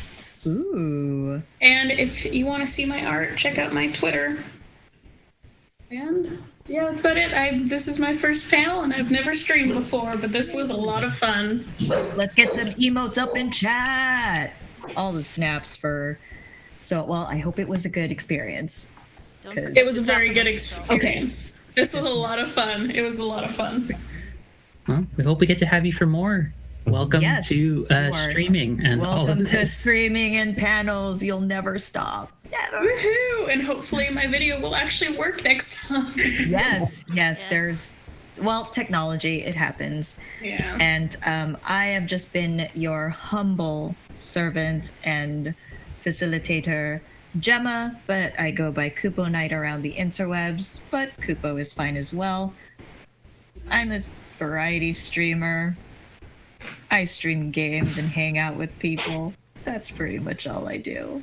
You can find me at my Twitch channel at Kupo_Knight. You can find me in the Twitters at KUP0 KNIGHT, because I cannot standardize my brand name. But hopefully this was lovely. Thank you so much for letting me facilitate, and I hope to do more of it, because I just love hearing smart, intelligent, wonderful people talk about things they're passionate about. So yeah, are we going to raid, producer? Yes, we are. Would you like me to tell you who we are raiding? Yes, please. Okay, so I actually remember I'm going to use the raid command. And then Oh yeah. if you actually do have those emotes, use them. Otherwise, just your regular emotes. And we are raiding actual play. They are playing Ooh. Five Fires. So a pretty good channel. It's, I believe, Sean Nittner and a lot of the BBC, the Big Bad Con folks are on that channel. Very so, cool. Now, okay, there, word. So raid actual play. And yeah, if you can just stick around a little longer, we can raid them